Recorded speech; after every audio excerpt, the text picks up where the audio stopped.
Harusnya sudah sekian puluh tahun merdeka, pemerintah Indonesia, Mas Jokowi yang sebagai komandonya ini memerintahkan bawahannya untuk segera membuat juknis dari Undang-Undang Dasar 45 itu, bahwa jangan sampai ada orang mengatakan kafir kepada saudaranya yang selain agama. Kalau ada orang yang mengatakan kafir kepada saudaranya yang di luar agamanya, harusnya ditangkap.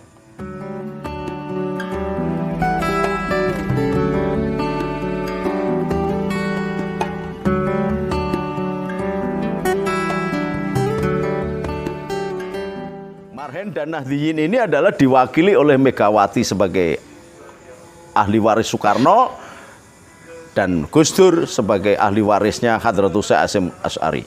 Ahli waris Bung Karno dan Hadratus Syekh Hasyim Asy'ari yang semula adalah rekat.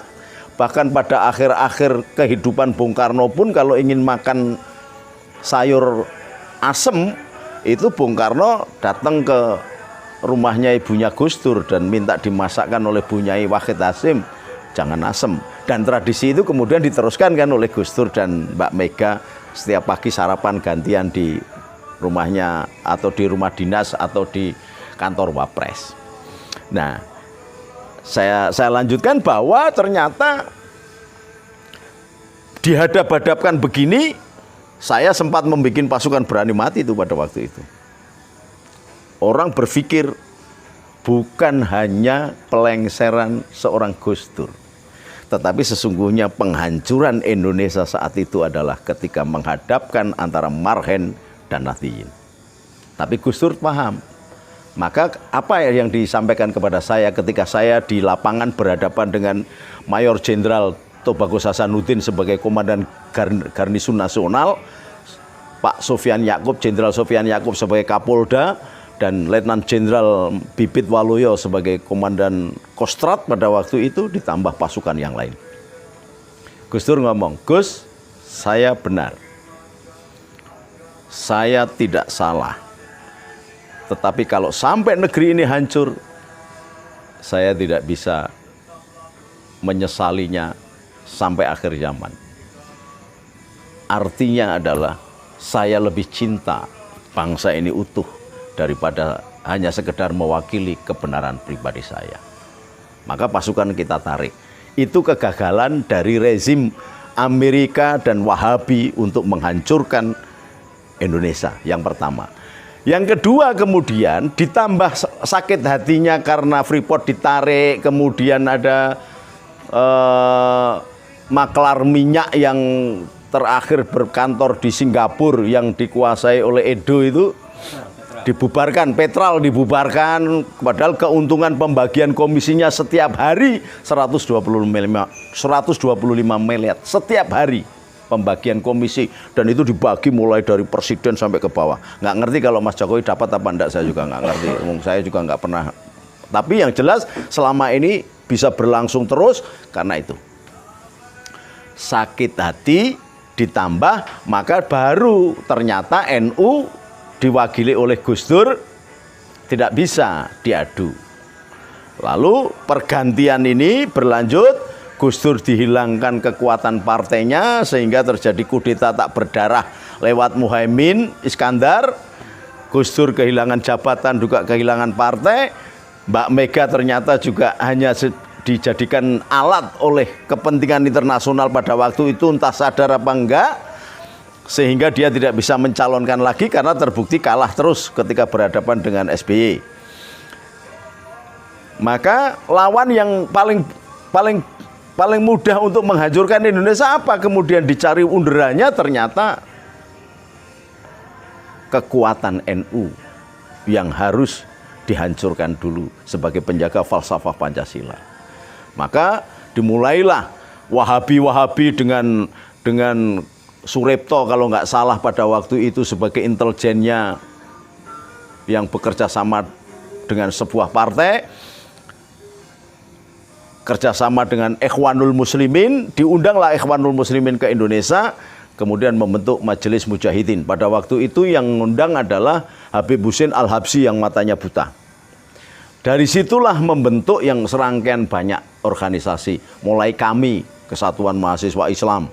Kemudian ada kelompok HTI, ada kelompok ini, ada kelompok PK. Pada waktu PK nggak laku, kemudian ganti partai yang lain lagi.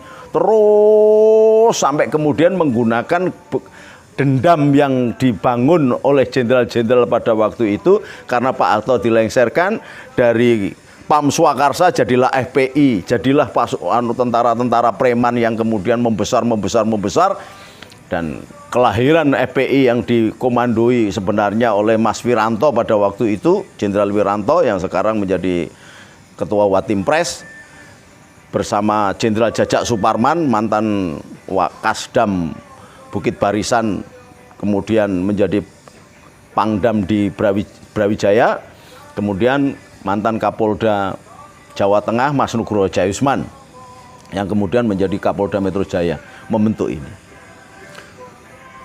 Apa yang dilakukan? Memanas-manasi Nahdliyin yang jumlahnya 97,2 juta. Maka NU dengan Ahlussunnah wal Jamaahnya yang berprinsip tawazun, tawasud, iktidal tumaknina, mengambil jalur tengah, mulai diganggu dengan dipancing-pancing untuk clash dengan kelompok mereka yang di backup oleh kekuasaan pada waktu itu. Maka langkah yang pertama adalah Ahmadiyah diserang kemana-mana. Kemudian Ahmadiyah ngalah, hilang atau tiarap, Syiah yang diserang kemana-mana. Setelah itu kekristenan mulai. Kita tenang, masih tenang, nggak bergerak. Terakhir kemudian NU diserang. Semua ulama-ulama besarnya di-downgrade-kan. Misalnya ada tulisan, nggak usah menjadi kiai yang negarawan seperti Gus Dur, nggak usah bercita-cita punya anak yang menjadi seorang negarawan ala Gus Dur, nanti toh akan dicap sebagai kiai liberal, Zionis. Nggak usah bercita-cita punya anak seperti Quraisy Shihab, pada akhirnya hanya akan disiahkan. Nggak usah punya bercita-cita seperti Said Agil Sirot, Profesor Dr. Kiai Haji Said Agil Sirot, toh nanti akan disiahkan. Nggak usah punya anak seperti yang paham tentang Pancasila seperti Gus Nuril, nanti akan di kiai gerejakan atau kiai pendetakan. Dan semuanya nggak usah jadi punya anak ingin cita-cita seperti Gus Mus yang ahli sufi, sastrawan, lembut, toh nanti akhirnya dianggap sebagai orang liberal. Sampai kayak gitu, di-downgrade kan, sampai yang terakhir kelompok FPI, kelompok HTI gabung semuanya dengan Ikhwanul Muslimin dan calon-calon pengusung khilafah itu mau berdemo di depan kantor PBNU. Nah, saat itu saya hadapi, karena kita harus menunjukkan bahwa sudah saatnya kita bangkit. Saya udah ngomong, jangan bangunkan macan tidur. Nah, sekarang kita sudah bangkit betul. Maka di Tegal, di Jawa Tengah, di Semarang, di Wonosobo, di Bali, di mana-mana kita habisin, kita bubarin FPI maupun HTI-nya.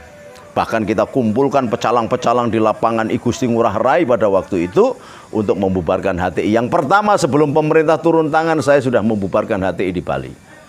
Nah, ini harusnya dipegang oleh Departemen Agama, dilakukan oleh Menteri Dalam Negeri, kerjasama dengan Kejaksaan, dengan Kepolisian, dengan BNPT. Tapi ternyata enggak. Lembaga yang bernama FKUB sama sekali enggak bergerak di bawah. Nah, ketika kemudian kelenteng-kelenteng ada memasang patung saja mau dirubuhkan. Ada kelenteng yang sudah sekian tahun, ratusan tahun patung Budanya dihancurkan. Ada gereja-gereja yang sudah punya izin puluhan tahun, bahkan sebelum kemerdekaan ini dibatalkan izinnya. Ini harusnya sudah mulai Departemen Agama, Menteri Agama turun lapangan. Kalau tidak mau mensikapi ini, jadi jangan kemudian Menteri Agama ngomong yang dirusakkan cuma gereja 2 buah, 1, 3, apa 4, apa 5 dibandingkan dengan jumlah gereja yang ada. Loh, ini kan bahasan-bahasan tentara ketika berhadapan dengan perang, yang mati piro, lawan yang mati berapa. Ini bukan itu. Ini adalah esensi hak sebagai warga bangsa yang dilindungi oleh undang-undang, bahwa setiap warga negara Indonesia dijamin kebebasannya untuk melaksanakan dan mengaplikasikan ibadahnya sesuai iman dan agamanya masing-masing. Negara sudah menjamin dan mensahkan sekurang-kurangnya ada 6 agama: Islam, Katolik, Kristen, Hindu, Buddha, dan Konghucu. Harusnya sudah sekian puluh tahun merdeka, pemerintah Indonesia, Mas Jokowi yang sebagai komandonya ini memerintahkan bawahannya untuk segera membuat juknis dari Undang-Undang Dasar 45 itu, bahwa jangan sampai ada orang mengatakan kafir kepada saudaranya yang selain agama. Kalau ada orang yang mengatakan kafir kepada saudaranya yang di luar agamanya, harusnya ditangkap. Polisi nggak berani nangkap karena nggak ada juknisnya, nggak ada juklaknya. Ini jadi Undang-Undang Dasar 45 ini hanya alat untuk onani saja oleh pemerintah sejak zaman Bung Karno sampai sekarang. Nggak ada perubahan sama sekali.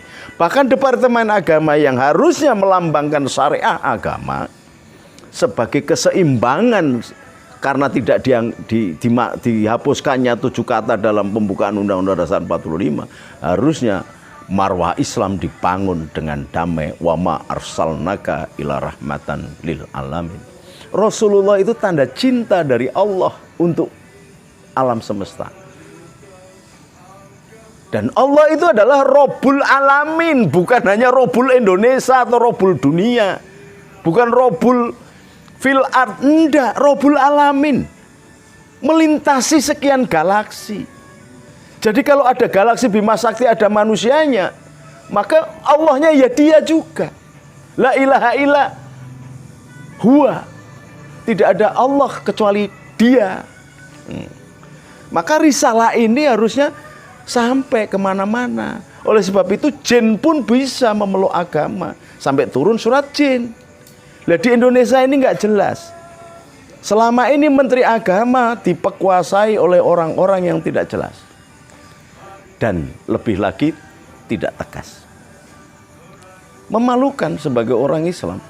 Setiap punya menteri dia dicokok oleh KPK atau polisi atau kejaksaan dan masuk penjara. Sudah ada 2 menteri dan seharusnya 3 menteri itu, karena nggak jadi, karena sebelum pemilihan kabinet saja kemudian belum sempat jadi menteri sudah ditangkap. Ini apa-apaan?